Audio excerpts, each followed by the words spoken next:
What drives someone to become a religious extremist, even to the point of becoming a suicide bomber? Like most people, I assumed that there were two overriding answers: poverty and ignorance. The poverty line goes like this: grinding poverty from which there appears to be no escape fosters seething resentment against those who have more. If your choice is to die a martyr or die a beggar, martyrdom is the clear winner. The ignorance lines goes like this: the poor have no chance to get a decent education and thus are susceptible to easy manipulation. Clever people play on their prejudices and superstitions. Once the extremist gets this ignorant, poor person in his grasp, indoctrination is easy. Since there's plenty of poverty and plenty of ignorance around the world, that's a lot of people to draw from. This is how the source of terrorism is explained. Then I went to Pakistan and actually lived in the world from which extremists recruit, and I found something much different than I expected. Poverty had little to do with who became an extremist, lack of education even less. Many of those that I met who subscribe to religious extremism and are prepared to murder and die for their cause are from the middle class, and many had a university education. These are not poor people, and these are not uneducated people. They are well-fed and well-read. So if poverty and ignorance don't drive people to extremism, what does? One is a desire for meaning and for order. Places like Pakistan are submerged in chaos and corruption. Islamists promise clear-cut solutions to every problem. Here's how things will change if you follow these rules, and only these rules. Another is a desire for change. The old corrupt order, the narrative goes, must be overthrown, and that can only happen through violent action. Again, it is Islamists that step in with a promise to create a new form of government. Then throw in a strong sense of victimhood. We are not responsible for the sorry state of our country. Others have brought us down, and you have a toxic brew that many willingly imbibe. These, of course, are the same easy answers that tyrants and demagogues, from Lenin to Mussolini to Hitler to bin Laden, have always offered their followers. I saw this played out one day while living in Pakistan. After one of the many assassinations of a major figure there, I was sitting with two middle-class parents. The father owned a small business, and the mother was a nurse. They had given their son a good life. He wanted for nothing. They told me that during dinner with the family a few days earlier, their son noted how the person who was murdered deserved to die. Why? Because he had spoken out on behalf of religious minorities. They were shocked. How could their son, who'd been educated and well-raised, think that? This story is all too typical. So what to do about this extremism? The first step is to get off this false narrative that this is first and foremost a poverty or education issue. The second is to take on the narrative of the extremist groups. They promise a better way, but what in fact do they deliver? The answer is always more death, more suffering, and more poverty. In other words, young people need to see these extremist groups for what they are. Only then will recruiting numbers begin to go down. Third, the media have to stop treating extremists as freedom fighters, a narrative that is all too common in places like Pakistan. Fourth, teachers and parents cannot assume that just because they reject religious extremism, their children and students will too.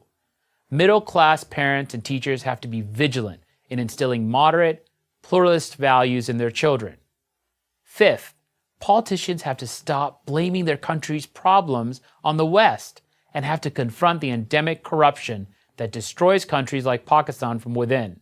Sixth, and probably most important, Islamic religious figures have to stop looking the other way, or worse, glorifying so-called martyrs, Muslims who murder innocent people, almost always other Muslims, in the name of Islam. Muslim religious leaders must promise these murderers eternal damnation, not some sort of twisted heavenly bliss. The people of Pakistan and other Muslim-majority countries have real grievances, but extremism only makes things worse, always and everywhere. It's not poverty and misery that creates religious extremism, it is religious extremism that creates poverty and misery, and death. I'm Haroon Ullah, adjunct professor at the Georgetown University School of Foreign Service for Prager University. Join Prager University. There's a difference between hating someone and deciding that you need to wipe them off the face of the earth. And when I look at what happened on October 7th, that's more than just hating. What's that about? There is lots of violence. And what Hamas did on October 7 was an attempt for ethnic cleansing. In fact, they succeeded in ethnically cleanse close to 20 Jewish communities. And this shows you their intention. They want to dominate. This was a holy mission. It's a holy war. In Islam, to kill for Allah is a way of worship. This is the stuff that nobody likes to talk about. Let's take a look at what you're describing in what some of these kids are trained to do at a very young age. In Gaza and the West Bank, nearly 10,000 teachers and school administrators employed by UNRWA belong to Hamas-dominated unions, which call for the destruction of Israel. UNRWA is financing school curriculums that glorify terror and suicide bombing. Children are being inoculated with the belief that any and all means possible must be used to reclaim Palestine. UNRWA students openly parade in the streets and call for Israel's destruction.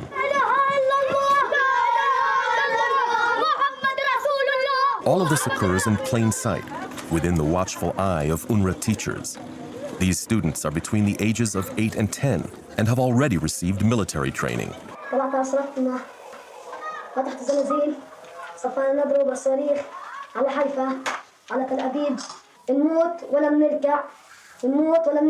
فلسطين عربية من المي للمية. كيف حتى العودة؟ هذا نرمى على اليهود حجار ونذبح اليهود. إن نقتل اليهود وندافع عن وطننا. لو شو ما يصير يصير مش راح يصير سلام. راح ناخذ حقنا والله ينتقم منهم إن شاء الله يموتوا كلهم. بيدرسوك عن المقاومة؟ شو بيقولوا لك؟ إنه إحنا لازم جميعنا نأيد المقاومة والمقاومين هم اللي لازم يرجعونا بلدنا وهيك كل بتاخذ بالقوة بيرجع شغل بالقوة. أنا أقرأ اليهود يعني إنهم بيعلمونا بالمدرسة إنهم إرهابيين إنهم هدول مش منيح وهدول بقتلوا قاعدين بشبابنا. إذا بطعن عمل عمليات الدهش.ကျွန်တော်မိသားစုရောက်ရှိနေတယ်ပေါ့နော်အခုဒီမှာကျွန်တော်တို့မိသားစုလိုက်အမေရိကန်စန့်ကျင်ရေးနော်အစ္စရေးကြာရှုံးပါစေကျွန်တော်အမြဲတမ်းအီရန်ဘက်ကနေအမှန်တရားဘက်ကနေကျွန်တော်ရက်တည်နေတယ်မှာကျွန်တော်တမီးလေးပဲပါတယ်ဟောလိုက်ပါအောင်မတ်ဘတ်အမေရိကမတ်ဘတ်အစ္စရာအီမတ်ဘတ်မွန်နာဖီလူခွင့်ရေးလို့ပြောနေတဲ့ကဘာကြီးမှာလူတွေရဲ့အသက်တွေဟာတန်မိုးရှိပါတယ်ဆိုလို့လူခွင့်ရေးကိုမျက်နှိုးတန်မိုးထားပါတယ်အာဏာရှင်စနစ်ကိုမကြိုက်ပါဘူးဆိုတဲ့လူအဖွဲ့အစည်းကြီးကဒီနေ့တိတ်မကြခင်ကာလအတွင်းမှာလူ9000ကျော်ကိုညက်တစ်ပြောင်တိုက်တပ်ဖြတ်ထားပြီးတော့ဂျနိုဆိုက်ကျူးလွန်ထားတဲ့နေတန်ယာဟုကအီရန်ကိုဘုံကျဲတဲ့အချိန်မှာအာဏာရှင်ပြုတ်ကျရေးလို့ပြောထွက်တဲ့ပါဇက်တွေနဲ့အယူအဆတွေနဲ့ခံယူတဲ့ရက်တည်တဲ့သူတွေကိုတော့ကျွန်တော်တော်တော်လေးအံ့ဩမိပါတယ်ပါလက်စတိုင်းမှာကလေးတွေတည်နေတော့လေအားလုံးပျော်ကြတည်ကောင်းတယ်တဲ့မွတ်စလင်တွေတည်လို့အဲ့တော့ကျွန်တော်တို့အမေရိကန်နိုင်ငံဆိုတာကအစ္စလာမ်နိုင်ငံတွေ